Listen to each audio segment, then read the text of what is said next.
Take a breath, because what you are about to hear is not just a book.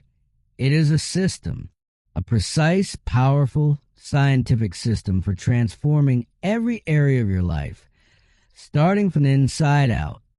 The book is called The Master Key System, and it was written by Charles F. Haanal, one of the most remarkable minds of the early 20th century. First published in 1919, it was originally taught as a 24-week correspondence course, one lesson mailed each week, and it changed the lives of thousands of people across the world. Lawyers, farmers, ministers, housewives, business leaders, and working men and women who had struggled for years without understanding why. Napoleon Hill, the man who would later write Think and Grow Rich, one of the best-selling books in history, wrote to Haanal personally to say that his own extraordinary success was due largely to principles laid down in this very system. He had started as a coal miner earning $1 a day, and he credited the master key with helping him reach a salary of over $100,000 a year. What made this system so extraordinary? It was simple, practical, scientific. It did not deal in vague abstractions or wishful thinking. It dealt with causes rather than effects, with natural law, with the actual mechanism of the human mind and how that mind connects to something far larger than itself, what Haanal calls a universal mind, the infinite source of all power, wisdom, and supply. Haanal's great insight was this: the world within, your thoughts, your beliefs, your mental states, creates the world without. Every condition in your life, whether it is health or sickness, abundance or poverty, harmony or discord, is a precise outward expression of the inner state you have been holding, mostly without knowing it. But here is the good news. If the inner state creates the outer condition, then changing the inner state changes everything. And that is exactly what the Master Key System teaches you to do. Over 24 parts, Haanal walks us through the architecture of the mind, the laws of thought and attraction, the science of concentration and visualization, the nature of the universal mind, and the practical exercises that bring all of this to life in daily experience. This is the book that, according to legend, Bill Gates read as a young man and credited with inspiring Microsoft. This is the system that has quietly been called a grandfather of every modern self-development program ever written. And now it is yours. Get comfortable, open your mind, and let us begin. Part 1, The World Within. Before any environment can be created, whether successful or otherwise, action of some kind is necessary. And before action is possible, there must be thought, either conscious or unconscious. And since thought is a product of mind, it becomes clear that mind is a creative center from which all activities proceed. This is where Haanal begins, not with strategy or technique, but with a foundational truth. Mind is first. Everything else follows. He makes a point early on that is subtle but important. No law governing the physical or business world can be repealed by any force operating on the same plane, but a higher law can overcome a lower one. Tree life causes sap to rise in the branches, not by repealing the law of gravity, but by surpassing it. In exactly the same way, a knowledge of the scientific principles of mind action gives a person the ability to rise above circumstances rather than be crushed by them. And this knowledge can be gained gradually and put into practice as fast as it is learned. Power over circumstances is one of its fruits. Health, harmony, and prosperity follow naturally. It costs only the effort of learning. Haanal invites us to think about a naturalist, a man who has spent years deliberately training his powers of observation, because he has practiced over and over with concentrated attention. He can perceive in a single glance what an untrained observer might never notice at all. He has built this capacity through exercise, deliberately and consciously. In exactly the same way, every faculty of the mind can be developed through exercise and focus use.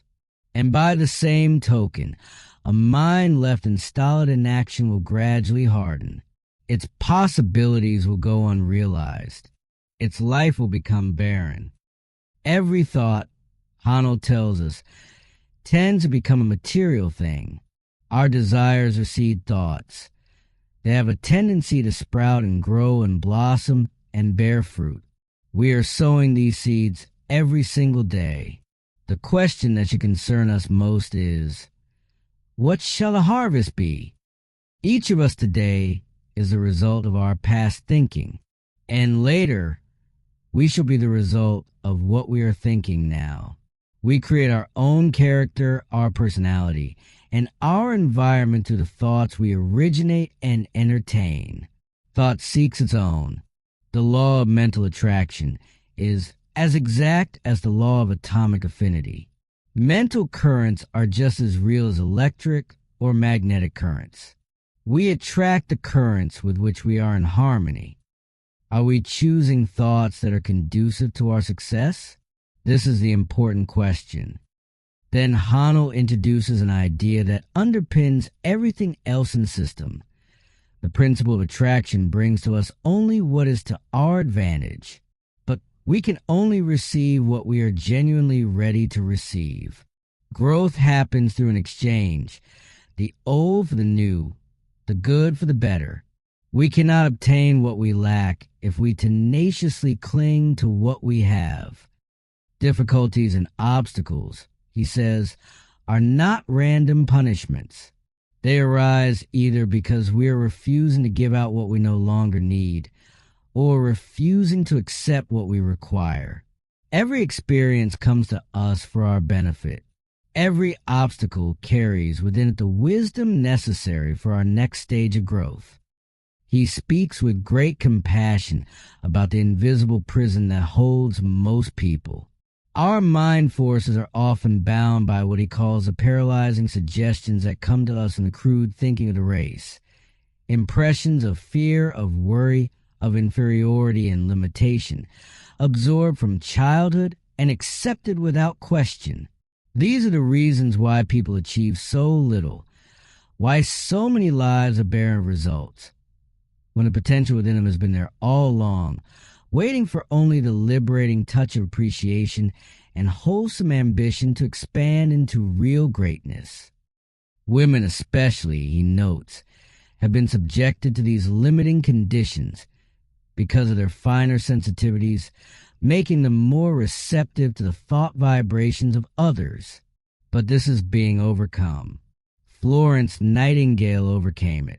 Clara Barton overcame it. Jenny Lind overcame it.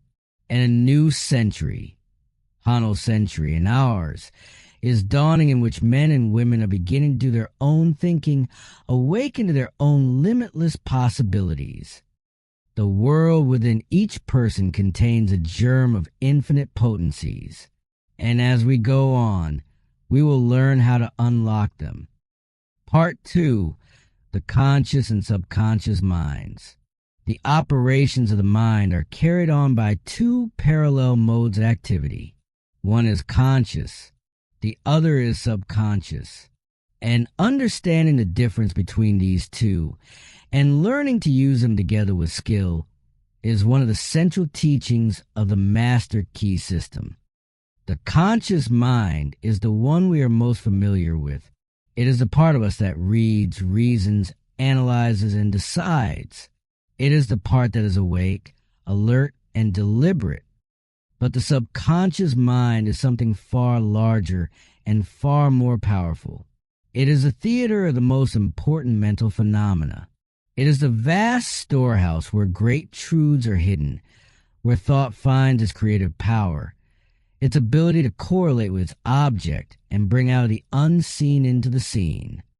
Less than 10% of our mental processes, Haanal tells us, are conscious. The other 90% is subconscious and unconscious. So the person who depends on conscious thought alone for results is operating at less than 10% efficiency. Those who are truly accomplishing something worthwhile are those who have learned to access this greater storehouse of mental wealth. The subconscious mind is the origin of great, noble, and brilliant thoughts. It is the source of what we call tact, instinct, courage, sagacity, and inspiration. It is where genius lives. And it is possible, with the right understanding and practice, to place this vast mental storehouse under the supervision and direction of the conscious mind. Haanal explains that electricity must always pass from a higher to a lower potential. Those who understand this law can make whatever application of the power they desire. Those who do not understand the law can affect nothing. And so it is with the laws of the mental world. Those who understand that mind penetrates all things, is omnipresent, and is responsive to every demand, they can use the law. They can control conditions, circumstances, and environment. The uninformed cannot, simply because they do not know it. The fruit of this knowledge is the truth that makes men free, not only free from lack and limitation, but free from sorrow, worry, and care. And this law is no respecter of persons. It makes no difference what your habit of thought has been. The way has been prepared, with the realization that mental power controls and directs every other power in existence, that it can be cultivated and developed, that no limitation can be placed upon its activity. It becomes clear that this is the greatest fact in the world. It is a remedy for every ill, the solution for every difficulty, the gratification of every desire. It is the Creator's magnificent provision for human emancipation. Part 3. The solar plexus, center of energy. There is a central point in the body from which energy is distributed throughout the entire system. Haanal calls it the solar plexus, and he describes it as a central point of the great nerve system, the seat of life itself, the point of connection between the finite and the infinite, between the individual and the universal. When this energy flows freely, the individual experiences pleasant sensations, confidence, vitality, harmony, and a sense of well-being. When the distribution of this energy is interrupted by fear, by worry, by resentment, by negative thinking, the result is discord, limitation, and lack of every kind. And what is it that interrupts this distribution? What is the arch enemy of which Haanal speaks? It is fear. Fear is the single greatest destructive force in human experience. It contracts the solar plexus, cuts off the flow of vital energy, and begins a cascade of consequences that manifests as weakness, illness, poverty, and failure. And most people carry fear so deeply in their consciousness that they are barely aware it is there. It has simply become the background noise of their lives. Haanal speaks here of the two corresponding nerve systems, the cerebrospinal system, which is a channel of conscious thought and voluntary action, and the sympathetic system, which is a channel of subconscious activity. The connection between these two systems is made at the solar plexus. When man learns to consciously direct positive, harmonious thoughts to this central point, the energy is released throughout the system and conditions begin to change. The practical exercises Haanal gives us begin here. He asks us to learn stillness, to sit quietly, without tension, without agitation, and to release all physical and mental effort. This seems simple, but it is one of the most difficult and most rewarding disciplines in the entire system, because in that stillness, the connection to the universal is made, and it is in that connection that all power is found. The experiences in life we are to meet, the conditions, the relationships, the circumstances are all under our own control to a far greater degree than most people ever imagine. And as that understanding deepens, the sense of personal power deepens with it. Part 4. The true nature of the I. You are not your body. The body is simply the physical instrument the ego uses to carry out its purposes. You are not your mind. The mind is another instrument, the one the ego uses to think, reason, and plan. When you say, I go, you tell the body where to go. When you say, I think, you tell the mind what to think. But the I itself, the real, central, permanent self, is something different from both body and mind. It is the ego, the true self, the real individual. Haanal says that when you come into a realization of the true nature of the I, you will enjoy a sense of power which nothing else can give, because you will come to know what you are, who you are, what you want, and how to get it. This is one of the most profound ideas in the entire system. The real I is not the limited, frightened, conditioned personality that most people identify with. The real I is a center of consciousness within the infinite and eternal energy from which all things proceed. It is, in the deepest sense, one with the universal mind, one with the source of all power, all wisdom, all supply. The practical implication is enormous. If the real I is one with the universal, then there is no shortage it cannot overcome, no obstacle it cannot dissolve, no problem it cannot solve, once it recognizes its true nature and aligns its activity accordingly. Haanal writes with great clarity here. The realization of the true nature of the I begins to shift the entire experience of life. The man who once felt himself at the mercy of circumstances begins to feel himself as the cause of circumstances. The woman who once believed her future was determined by forces outside herself begins to sense that her future is being shaped right now by what she holds in her mind. This is not arrogance. It is not ego inflation.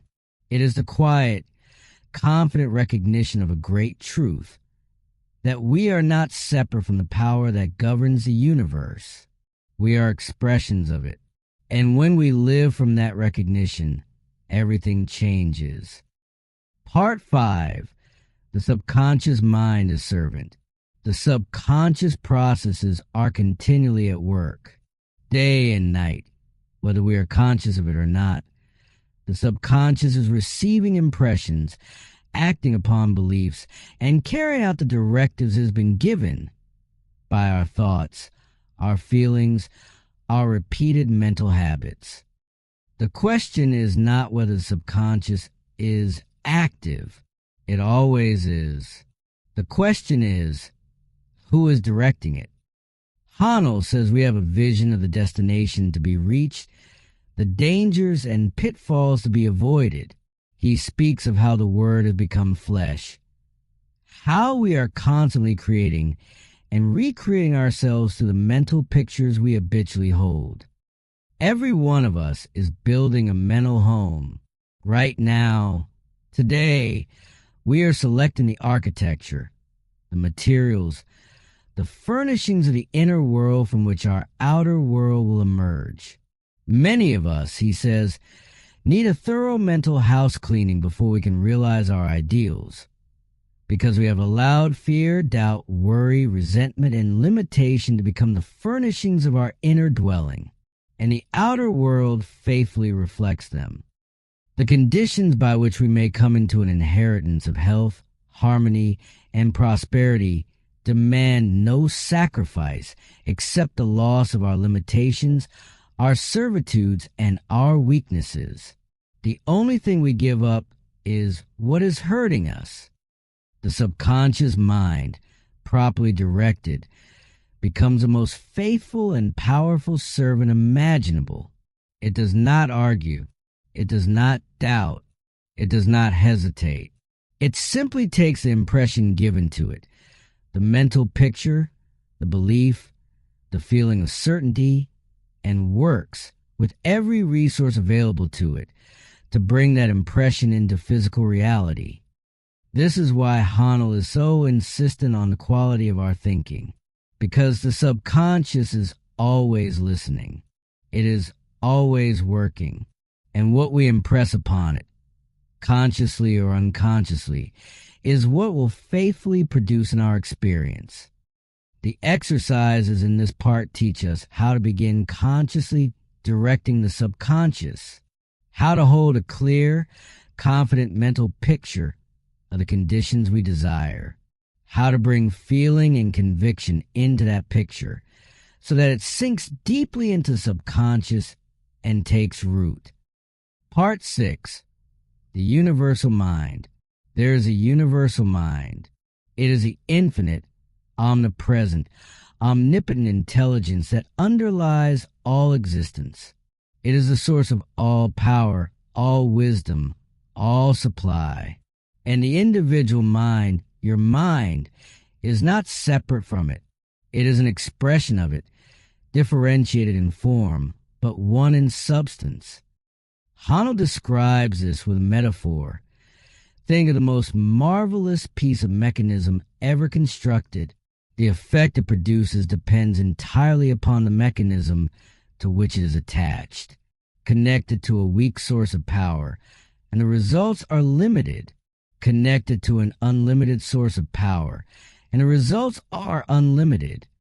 The universal mind is that unlimited source, and the individual mind, when it learns how to make the proper connection, can draw upon that unlimited power for any purpose, in any circumstance without limit. This is not mysticism. Haanal is deliberate about this. This is the operation of a natural law, as precise and reliable as the law of gravity, as scientific as the principles of electricity. When you understand how the connection is made and practice making it, the results are predictable.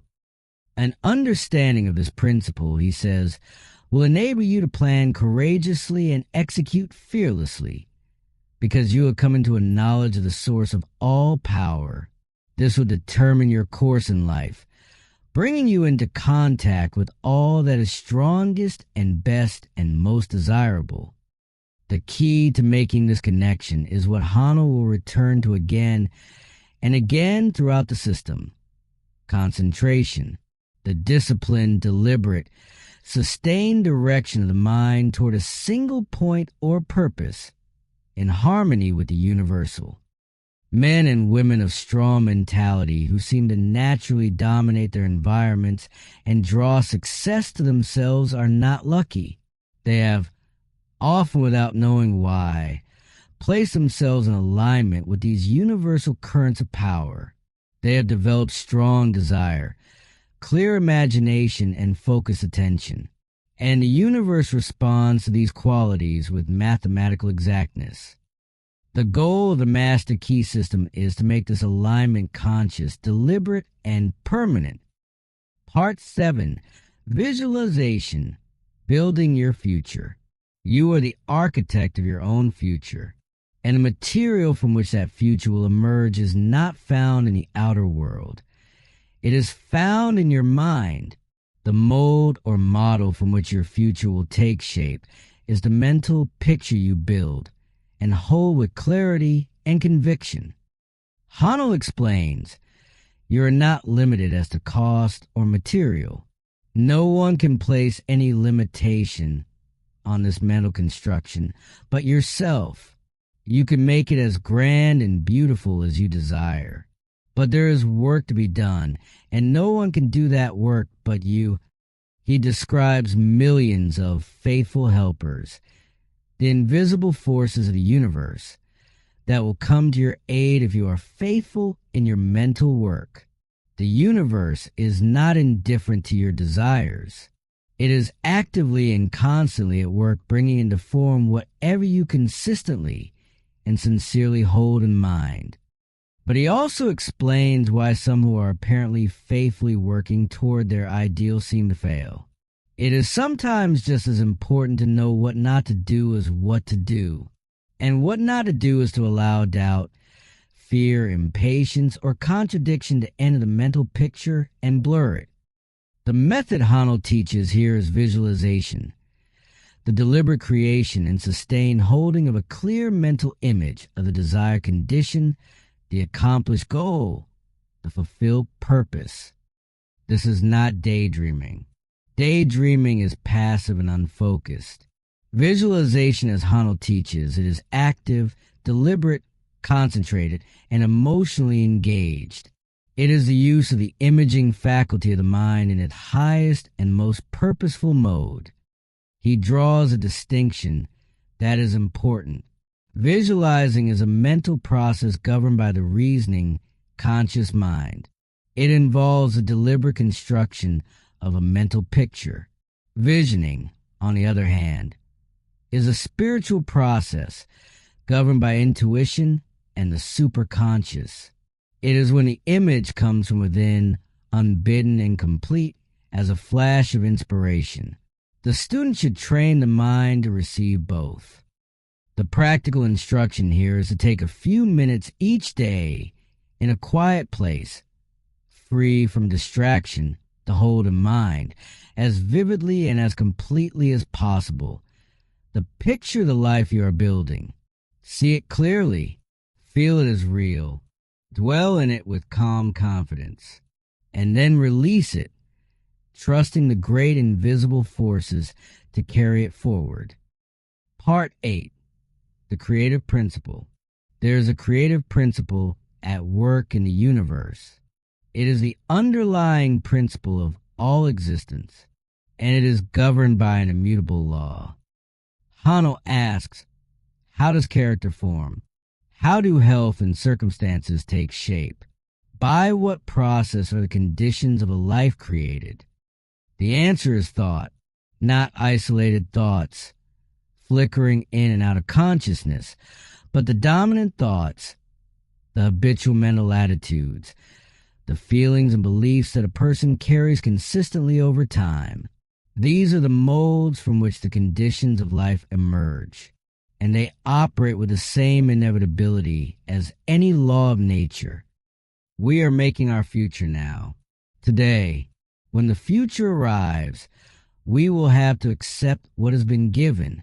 It will be too late to change it then. But right now, we can dominate and control it. We can make it what we want it to be.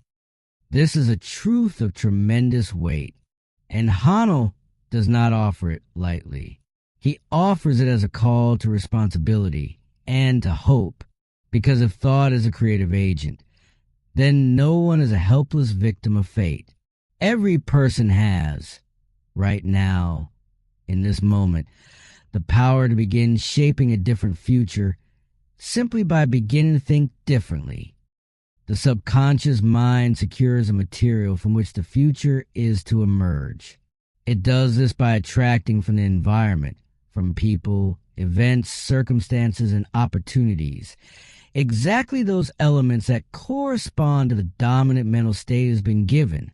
This is a mechanism of what we call luck, chance, or coincidence. It is not random. It is law. The exercises in this section develop the ability to consciously impress the subconscious with the creative intention we desire. To do this, we must learn to hold thought with steadiness, with conviction, and with a quality of feeling that gives it life and power. A thought held with clarity and feeling, consistently and persistently, becomes irresistible. It must manifest. Part 9. The law of harmony and love. Every successful business relationship, every successful social condition rests upon one fundamental principle, one imperative condition, one immutable law, and that law is harmony. Haanal tells us there are only 3 things that all of humanity requires for complete happiness and development. And when you hear them, they will not surprise you. because somewhere within you, you have always known them. They are health, wealth, and love. Or stated differently, harmony of mind, harmony of circumstance, and harmony of relation.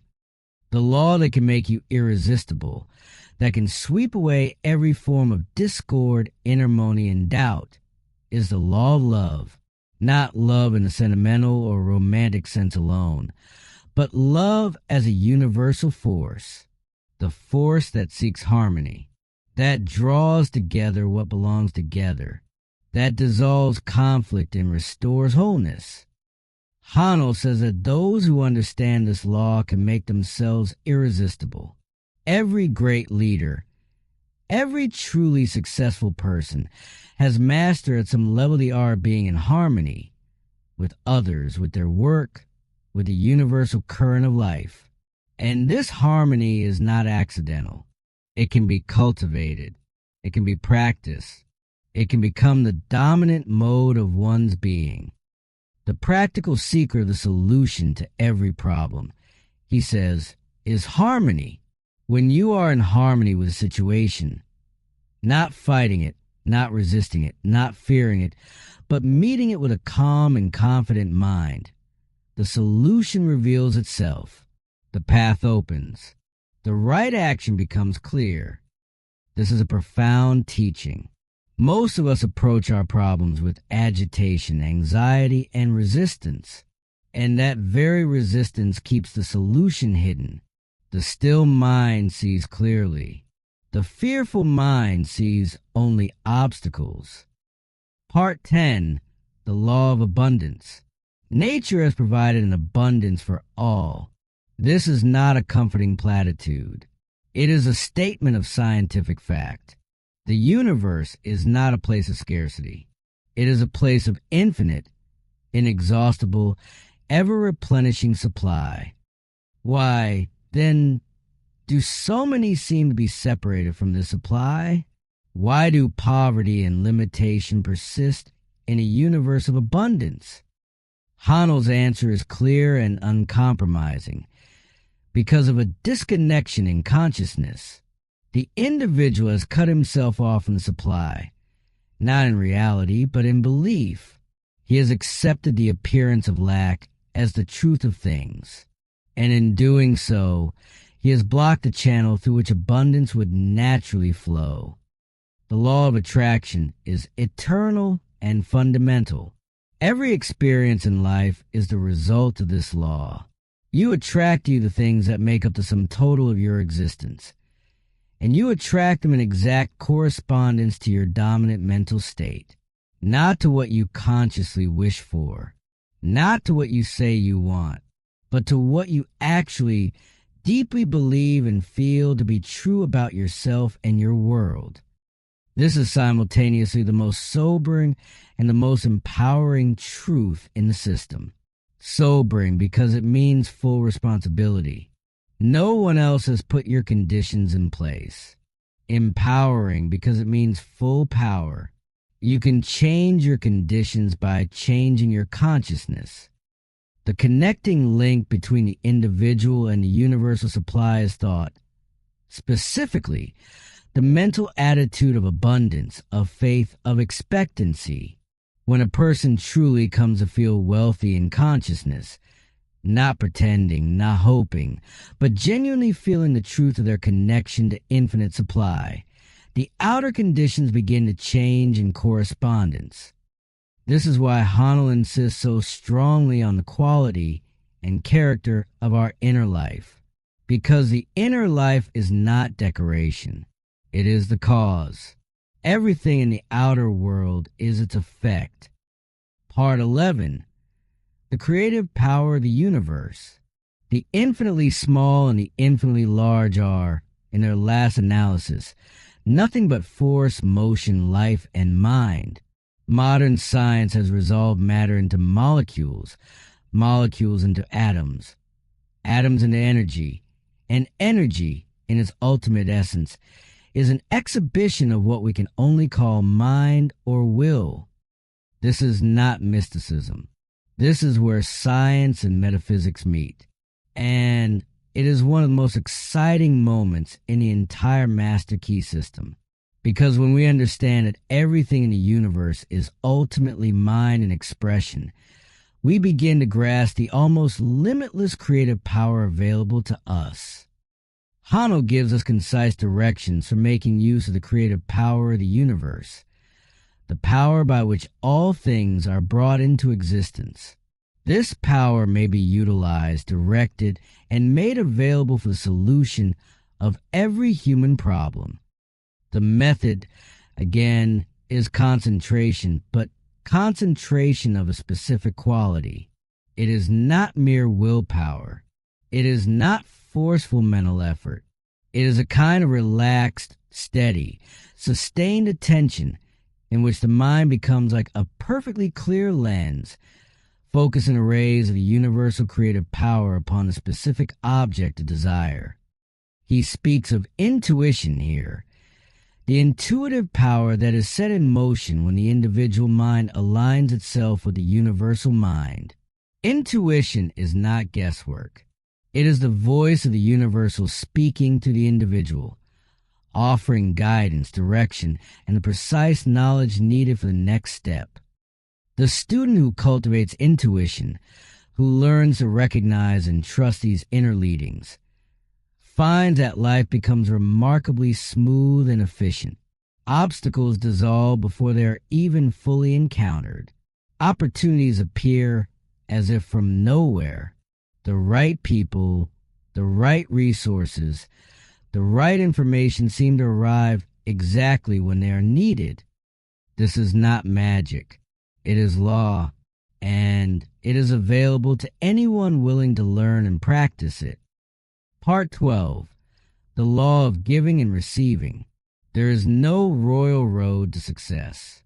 There is no shortcut. There is no way to get something for nothing, not in any lasting or meaningful sense. The law of compensation demands balance, an eye for an eye, a giving for a receiving. Haanal speaks here with particular clarity about the counterfeits and perversions that lead many people astray. The belief that something can be had for nothing, the hope that luck or a trick or a secret method will bypass the law. It cannot. But the understanding of giving and receiving is far deeper and more beautiful than mere transaction. It is not about giving money to get money, though that is part of it. It is about the fundamental nature of consciousness itself. We can receive only what we are prepared to give. We can give only what we have first developed within ourselves. The man who wants wealth but despises the idea of giving, who hoards, withholds, and counts his pennies in fear, has set up an inner condition that repels the very wealth he desires. The man who gives freely, generously, and with confidence, expressing his faith in the unlimited supply of the universe, creates an inner condition that attracts wealth as naturally as a magnet attracts iron. The implements by which we gain access to the unlimited resources of nature are built through this understanding. They are mental implements, attitudes, beliefs, and habits of mind that place us in harmony with the law of abundance. When these implements are in place, supply flows naturally. When they are missing or broken, by fear, by greed, by the belief in scarcity, the flow is blocked. This is the part where Haanal begins to connect the inner work of the system with the outer life of practical affairs, showing that the principles are not separate from business, relationship, and daily experience, but are in fact their very foundation. Part 13. Changing consciousness, changing conditions. The methods that lead many people into disaster, the counterfeit approaches to success, often do so by focusing on changing conditions rather than changing consciousness. They rearrange the furniture of the outer world while leaving the inner world untouched. And soon the outer world simply rearranges itself back to match the inner. Conditions must change in order to meet the requirements of a changed consciousness, not the other way around. This is one of the most practically important insights in the entire system. Haanal is very direct here. If you want different results, you must become a different thinker, not slightly different, not in a few convenient areas. You must change the actual character of your predominant mental activity. And here's the encouraging part. This change is not only possible, it is inevitable once the right principles are understood and applied. Because thought grows by exercise, just as muscle does. Every time you consciously replace a thought of limitation with a thought of possibility, of fear with a thought of faith, of lack with a thought of abundance, you strengthen the new pattern. You build the new mental habit. And slowly, steadily, the new consciousness takes hold. Haanal explains the process by which this change is brought about and how we may hasten it. The method is not struggle. It is not willpower alone. It is a deliberate cultivation of a new mental environment through the daily practice of concentration, visualization, and affirmation, through the reading and study of great truths, through the company of people who are living at a higher level of consciousness, through all the means by which the mind is gradually elevated and expanded.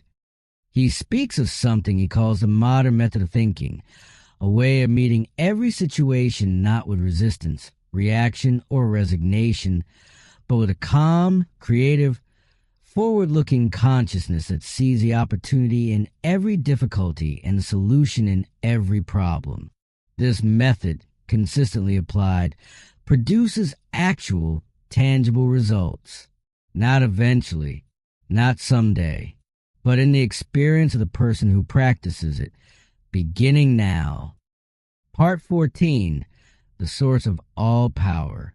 The source of all power, all wisdom, and all intelligence is the universal mind.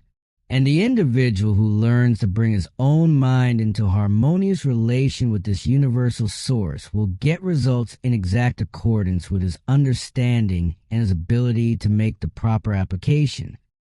Haanal opens up possibilities hitherto undreamed of in this part, and he does so through an orderly sequence of law. Not through speculation or wishful thinking, but through a clear and systematic explanation of how the individual mind connects to the universal source. He speaks here of the nature of electrons and cells, the living, intelligent units of physical life, and how these are affected by the quality of thought. Every thought produces a physical change in the tissue of the brain. Every thought of courage, power, and harmony gradually rebuilds the physical organism to express these qualities. Every thought of fear, despair, and limitation gradually impairs it. This is why Haanal is so consistent in his emphasis on the quality of thought. It is not merely philosophical. It is biological.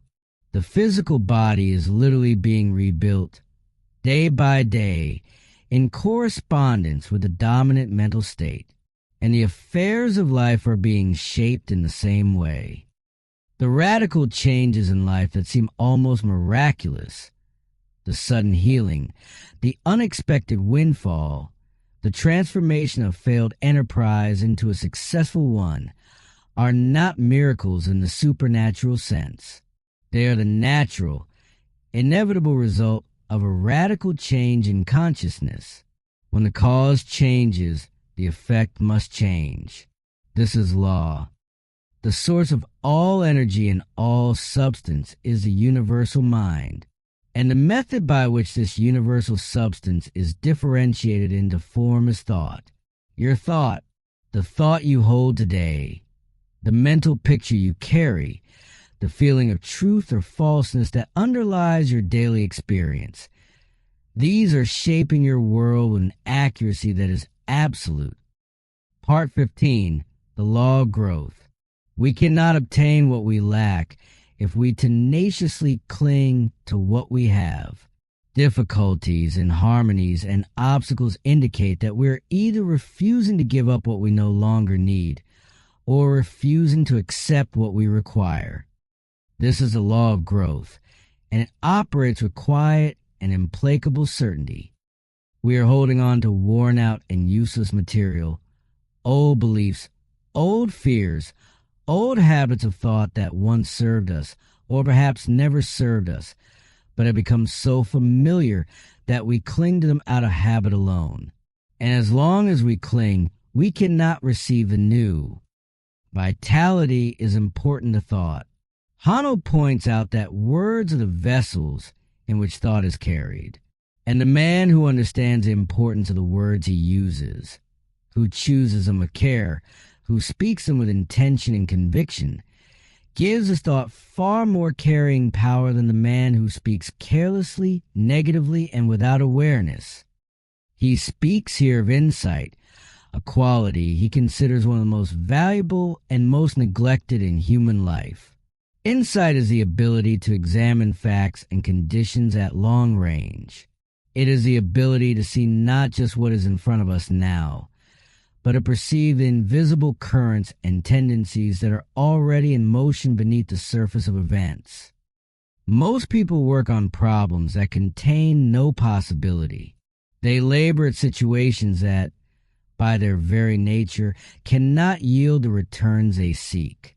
The man or woman of insight sees this clearly and turns attention instead to channels that do contain real possibility. This is not cynicism. It is practical wisdom, and it saves an enormous amount of time, energy, and heartbreak. Abundance may be secured by those who understand and apply these principles, but they must be prepared to assume responsibility for every thought and every action, because every thought is a cause, and every cause must produce its corresponding effect. There are no exceptions. Part 16. The nature of wealth. Wealth is created. It does not simply exist and wait to be found. It is the outward expression of an inner condition, an inner creative activity that imagines, plans, and builds. Haanal is very clear here. Success is not contingent upon the mere accumulation of riches. Success depends upon creative ability. And the necessary condition for attainment is an ideal higher than mere riches, a purpose that inspires, that draws forth the full power of the mind and soul, that makes the work itself a thing of joy and meaning. Premature wealth, wealth acquired before the consciousness is ready to receive and handle it, is but the forerunner of humiliation and disaster. We have all seen this. The lottery winner who is broke within 5 years. The young executive who rises too fast and falls hard, because the outer condition can only be sustained by the inner condition that corresponds to it. The methods by which we may take our fate out of the hands of chance and consciously create the conditions we desire are the very methods the Master Key System has been teaching from beginning. Clear thought, definite ideal, sustained concentration, active imagination, faith in the universal supply, and the patient, persistent practice that builds the new consciousness in which success becomes natural and inevitable. We have the ability to create harmonious and constructive conditions, but through ignorance of the law, we also have the ability to create inharmonious and destructive ones. And unfortunately, this is what many people are unknowingly doing, not out of malice or weakness, but simply because no one has shown them how the law operates. That is what this system exists to correct. Part 17. The law of vibration and concentration. The highest principle necessarily determines the circumstances, aspects, and relations of everything with which it comes in contact. This is the law of vibration, and a knowledge of the higher forces of mind makes all physical force sink into insignificance. Concentration is the key to this part, and Haanal defines it with precision. Concentration is the ability to hold a thought steadily in mind, to give it your complete and undivided attention for as long as is needed. This sounds simple, but for most minds, it is extraordinarily difficult. The undisciplined mind wanders constantly from thought to thought, from worry to fantasy to distraction and back again.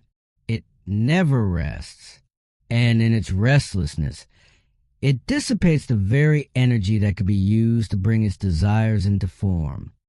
The disciplined mind, the mind that has learned to concentrate, becomes a magnet.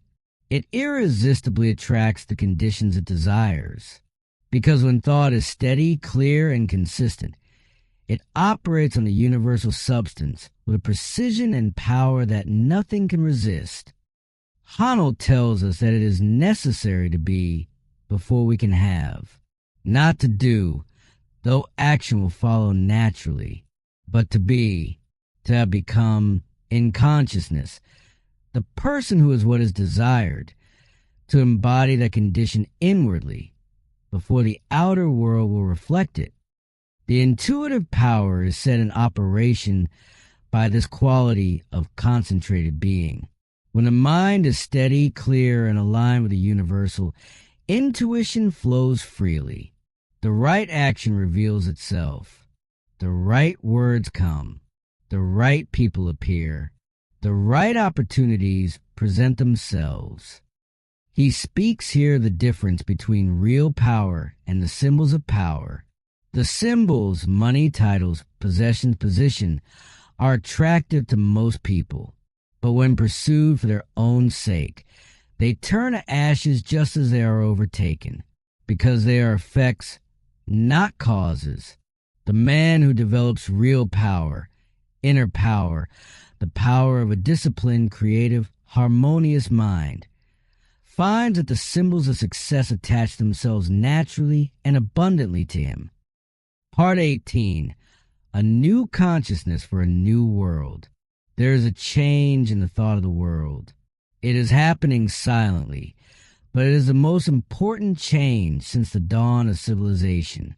The fetters of tradition are being melted from humanity. Truth is rising, full and radiant, before an astonished multitude. Haanal speaks with genuine excitement here. The excitement of a man who sees clearly where the world is going and who has dedicated his life to helping others make the journey.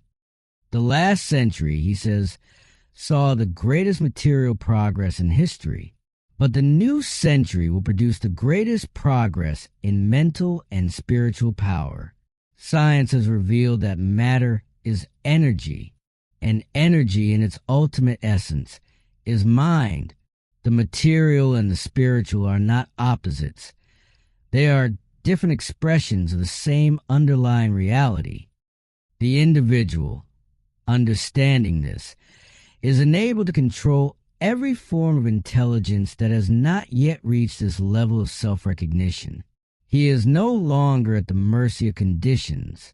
He is their cause. The creative power originates in the individual's recognition of his unity with the universal. When this recognition is clear and steady, the individual becomes a channel for flow of universal creative energy, and the combinations that result, the people, events, and circumstances that come together, are not random. They are the precise expression of the consciousness that has been cultivated. The real source of wealth of the individual is within, not in the bank, not in the market, not in any external circumstance, in the consciousness, in the mental power that, when properly developed and directed, attracts and creates from a universal substance everything that the life requires. Attention and concentration are the distinguishing characteristics of every man and woman of ability, not talent alone, not luck. Attention, the sustained, deliberate, focused direction of the mind toward what matters most. Part 19. All things are one. All things are finally resolvable into one thing, and as they are thus resolvable, they must ever be in relation and can never be in true opposition to one another. This is one of the deepest ideas in the entire system. The universe is not divided. It is not a battleground of opposing forces. Beneath the apparent conflict and diversity of the surface, there's a single, unified, harmonious reality. And knowledge of this truth is power. Wealth is the offspring of power. Events and conditions are significant only as they affect power. And ultimately, all things represent certain forms and degrees of power. There is a certain form of power, Haanal says, that can control every other power. It is superior to all others. And the Master Key system has been building toward revealing it from the very beginning. It is the power of the awakened, disciplined, harmonious individual mind, aligned with the universal mind, directed by a clear ideal, sustained by faith, and expressed through concentrated action. This power is not for the few. It is not reserved for the genius, the privileged, or the specially gifted. It is available to every human being who is willing to do the inner work, who is willing to examine and transform the quality of their thinking, who is willing to trade the comfortable familiarity of their limitations for the exhilarating freedom of their possibilities. And Haanal assures us, such a person can overcome any situation which may arise in life, not because circumstances will always be favorable, but because the consciousness has been developed as creative enough, strong enough, and clear enough to find a path through any condition and to attract the resources needed for any challenge. Part 20. The individual is channel for the universal. What is the true business of life? It is not the accumulation of things. It is not the conquest of others. It is not mere survival or comfort. The true business of life is the expression of the universal through the individual. The universal can act only through the individual. It is within us. It is us. We can fail to recognize it, and in doing so, exclude it from our conscious experience, but it remains always the basic fact of all existence. It is the ground beneath our feet, whether we know it or not. Inspiration, Haanal says, is the art of adjusting the individual mind to that of the universal. It is the art of becoming a channel for the flow of infinite wisdom. And the man or woman who develops this art finds that their work takes on a quality that transcends ordinary effort. They seem to know without being told. They seem to be led without a visible guide.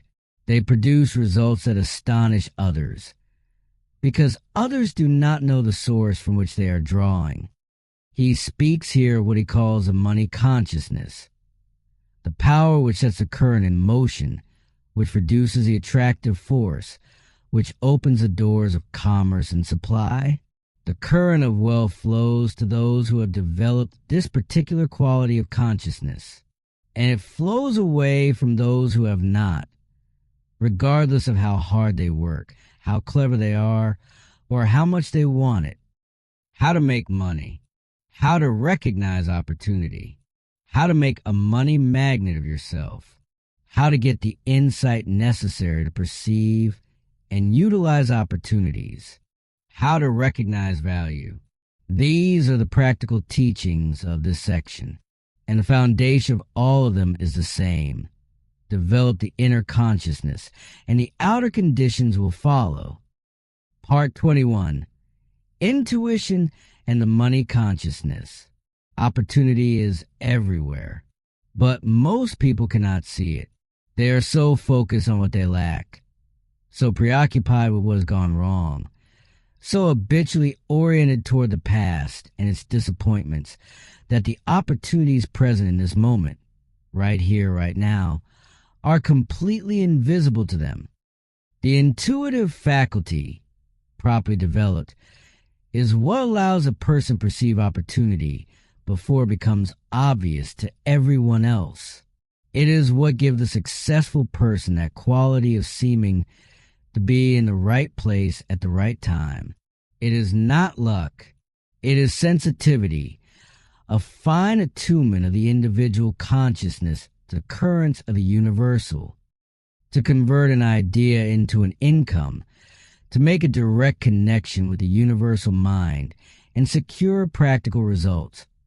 This is the work of Part 21, and the only really practical thing Haanal asserts is to align the individual mind with the universal.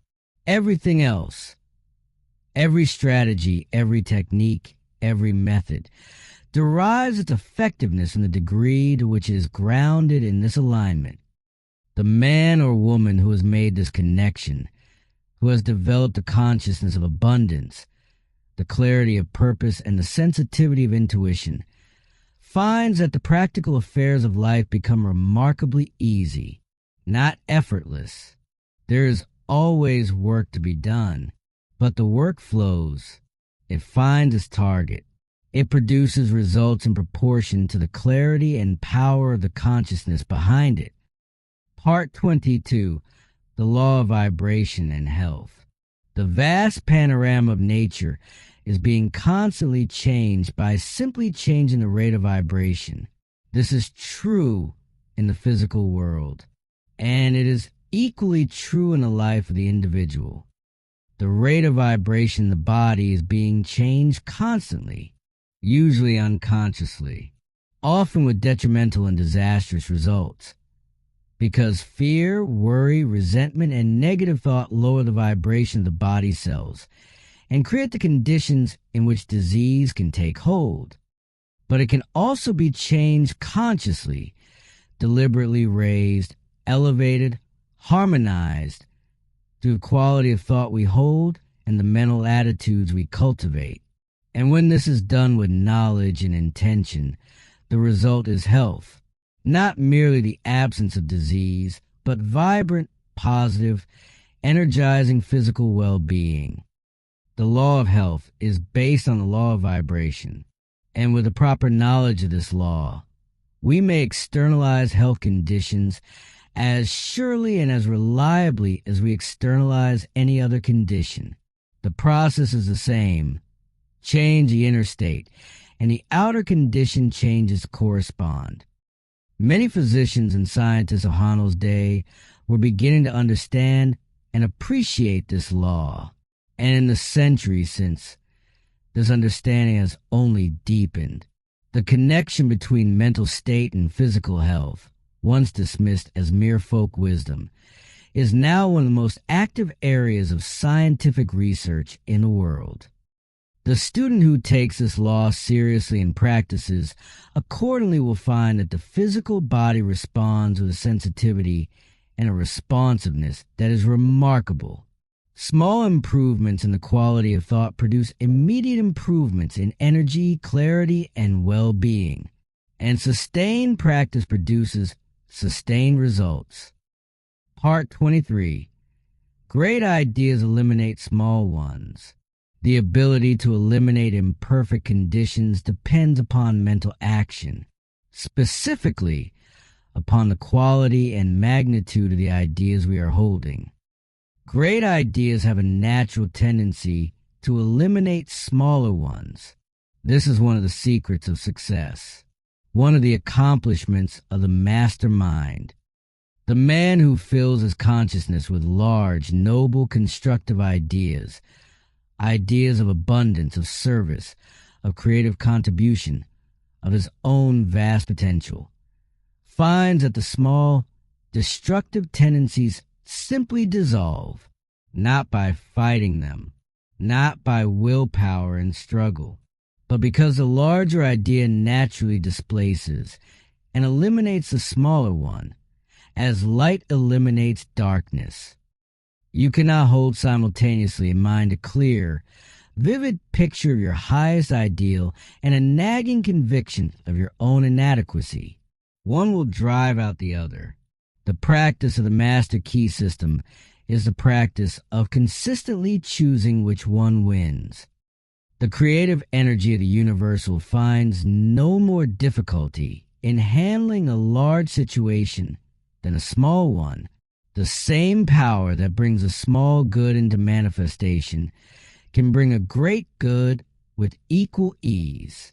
The limitation is never in the power. It is always in the consciousness of the individual, in the size of the idea he or she is willing to hold. Conditions are produced in our lives by the predominant thoughts we entertain, not the occasional thought, not the hope for thought, the predominant thought, the one that holds the floor most consistently, most deeply, most habitually. By setting causes in motion, through clear thought, definite ideal, and sustained visualization, we create an irresistible magnetic power that brings to us what we require. Not eventually, not someday in some vague future. The law operates now, and it is always operating. The question is only whether we are directing it consciously toward what we truly desire or unconsciously toward what we fear. Part 24, the Master Key.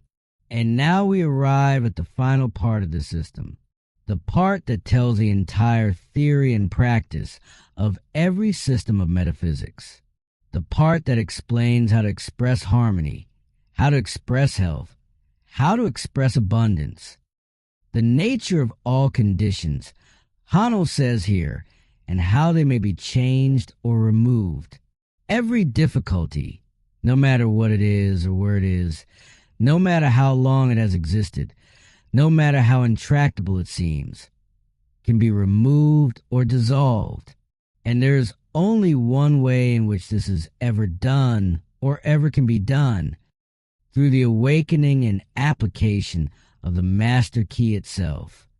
What is the Master Key?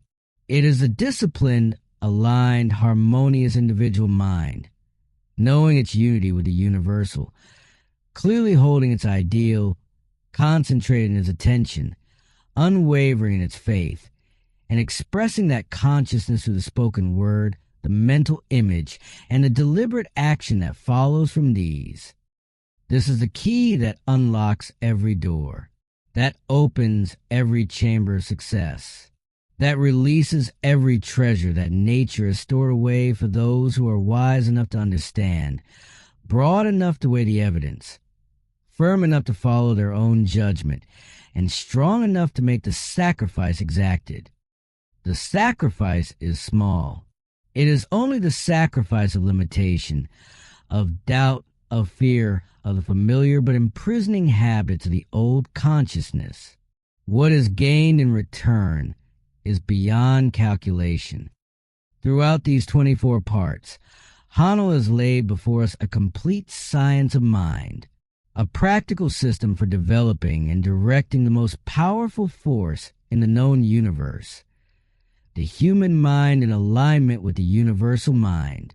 He has shown us that every condition in our lives is the outward expression of an inner state, that this inner state can be changed deliberately, scientifically, and permanently, and that when it changes, the outer world must change to correspond. He has given us the tools: concentration, visualization, affirmation, intuition, the understanding of the subconscious and superconscious, the law of attraction, the law of abundance, the law of growth, the law of harmony. And he has given us the exercises by which these tools are sharpened and put to use. The man or woman who takes this system seriously, who practices it daily, persistently, with faith and patience, will find that old things pass away and all things become new. That life has a new meaning, that opportunities appear where none were seen before, that health improves, relationships deepen, and supply flows in where once there was lack, not because of magic, not because of luck, but because of law, natural, scientific, exact, and available to everyone. You now hold the Master Key. Use it with wisdom. Use it with patience. Use it with faith. And use it every single day. because the world within is the cause, and the world without is the effect, and the world within is yours to command. And so we come to the end of the Master Key System by Charles F. Haanal. What a remarkable, thorough, and life-changing system this is. Over 24 parts, Haanal has taken us on a complete journey. From the first foundational truth that mind is a creative center of all life, all the way through to the final understanding of ourselves as channels for the infinite power of the universal mind. At every step, he has been practical, scientific, grounded. He has not asked us to believe anything on faith alone. He has shown us the law, illustrated it, explained how it operates, and given us the exercises to prove it in our own experience. The great teaching of this system, if it can be distilled to its simplest expression, is this: the world within creates the world without. Your thoughts, your beliefs, your mental habits, your inner states of being. These are not the passive responses to your life. They are its cause. Change them and you change everything. The master key is not a secret. It is not hidden. It is not reserved for the few. It is here, now, available to anyone willing to do the inner work, to sit quietly, to concentrate, to visualize, to hold to the highest ideal with unwavering faith, to treat the universal laws with the same respect and consistency we give to the laws of physics. You have spent this time listening. You have planted seeds. Now it is time to water them. Return to these teachings. Practice the exercises. Be patient with yourself. Be persistent. And watch with wonder and gratitude as the world within begins to transform the world without. If this audiobook has inspired you, has opened something in you, has given you even one idea that will change your life, please take a moment to subscribe to our channel.